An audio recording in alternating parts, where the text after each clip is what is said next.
প্রতারণা করতে পারেন, সাময়িকভাবে আপনারা বিজয়ী হয়েছেন বলে আপনারা মুখে আনন্দে ভেকুর তুলতে পারেন, কিন্তু মনে রাখবেন আসলে আপনারা নিজেদের কবর নিজেরা খোঁড়া শুরু করেছেন। আপনারা ক্যাম্পাসে ক্যাম্পাসে যেভাবে অস্ত্রের রাজনীতি শুরু করেছেন, যেভাবে বিভিন্ন জায়গায় বিরোধী দলীয় মতকে বিরোধী মতকে স্তব্ধ করার চেষ্টা করছেন, যেভাবে সাইবার সিকিউরিটি অ্যাক্টে প্রয়োগ করে আপনাদের বিরুদ্ধে কোনো সমালোচনা করে অ্যারেস্ট করা শুরু করছেন, মনে রাখবেন মাত্র ৩-৪ মাস যাচ্ছে, হানিমুন পিরিয়ড যাচ্ছে। এই হানিমুন পিরিয়ড শেষ হলে তারপরে বুঝতে পারবেন আসলে জনগণ যেভাবে ২০০-র উপরে আলটিমেট মেজরিটি দিয়ে আপনাদেরকে ক্ষমতায় নিতে পারছে, ঠিক সেভাবে শুরু করতে পারবো বাংলাদেশের জনগণ।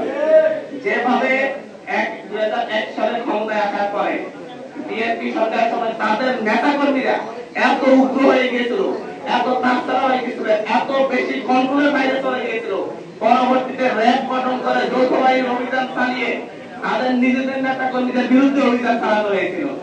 ঠিক একইভাবে আবার ১৭ বছর ১৮ বছর পরে ক্ষমতায় এসে ঠিক একইভাবে যে পরিমাণের উগ্রতা প্রদর্শন করছে, যেভাবে অ্যাক্টিভের গাড়ি করে হামলা করতেছে, যেভাবে শিক্ষার্থীদের উপর হামলা করতেছে, বিরোধী মতের লোকদের উপর হামলা করতেছে, যেভাবে অস্ত্রের রাজনীতি শুরু করছে, আমার মনে হয় বেগম জিয়ার মতো হয়তো একবার এসে তারেক রহমানও ভাবতে হবে সেই জন্য আবার যৌথ বাহিনী গঠন করে দেশকে শান্ত রাখতে, তার দলকে বাঁচাইতে এদের বিরুদ্ধে অভিযান চালাইতে পারতে হবে। এটা চরম বাস্তবতা। আমরা অনেক জায়গায় অনেক হতাশার কথা শুনি, অনেকে অনেক কথা বলেন, কি করব, এরা এসে প্রতারণা করবো। আসলে এটা আমাদের সবচেয়ে বড় শক্তি। যখন আমাদের পূর্ণ ইস্টাবলিশমেন্ট গুলো, আমরা এতদিন জানতাম আওয়ামী লীগ পূর্ণ ইস্টাবলিশমেন্ট তৈরি করছে, সে নতুন আর প্রজন্মের ভাষা বুঝে না, আওয়ামী লীগ নতুন প্রজন্মের ভাষা বুঝে না, সুতরাং বিএনপি বলছে আমরা নতুন প্রজন্মের ভাষা বুঝি। মানুষ তার উপর ভরসা করে তাকে বলতেছে, এখন সে তার নিজেকে প্রমাণ করতেছে সেও এই প্রজন্মের ভাষা বুঝে না, সেও নতুন বাংলাদেশ চায় না। এতদিন আওয়ামী লীগকে আমরা ভারতের দালাল জানি, তারা ভারতীয় আধিপত্যবাদকে বিস্তার করা শুরু করে দিয়েছে, তারা হচ্ছে আমাদের যে পশ্চিমা আধিপত্যবাদকে বিস্তার করা শুরু করে দিয়েছে, আমরা তাদেরকে পতন ঘটিয়েছি। বিএনপি বলছে আমরা সবার আগে বাংলাদেশ, আমরা এই আধিপত্যবাদের পক্ষে নাই, আমরা এটার বিরুদ্ধে দাঁড়াবো, বাংলাদেশি জন্য পররাষ্ট্রনীতি তৈরি করবো। কিন্তু ক্ষমতা আসার পর দেখতেছি ঠিক একইভাবে তারা আওয়ামী লীগের মতো আধিপত্যবাদকে জায়গা করে দিচ্ছে।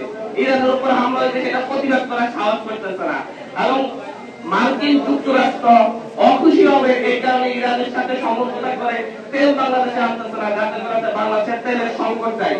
এই ক্ষেত্রে দেশকে প্রাধান্য দেওয়ার আগে তারা মার্কিন যুক্তরাষ্ট্রকে প্রাধান্য দেওয়া শুরু করেছে। এই প্রত্যেকটা ক্ষেত্রে আমরা যখন দেখি আওয়ামী লীগ যে পথে চলেছে তারাও একই পথে চলতেছে, তাহলে এই প্রজন্ম বা এই জনগোষ্ঠী, আমি এই প্রজন্ম বলতে শুধুমাত্র আমাদের জেনজি প্রজন্মকে বুঝাচ্ছি না, আমি এই প্রজন্ম বলতে যতজন জীবিত আছে বুড়ো মধ্যবয়স্ক সকলকে বুঝাচ্ছি, এরা প্রত্যেকেই কিন্তু এই প্রজন্মের অংশ, এবং এরা প্রত্যেকে কিন্তু ২৪-এর প্রজন্ম। যারা এই ২৪-কে প্রত্যক্ষ করছে, সেটা আমাদের বাবা হতে পারে, দাদা হতে পারে, আমাদের ভাই হতে পারে, আমাদের জুনিয়র হতে পারে, সকলে আমাদের এই ২৪-এর প্রজন্ম।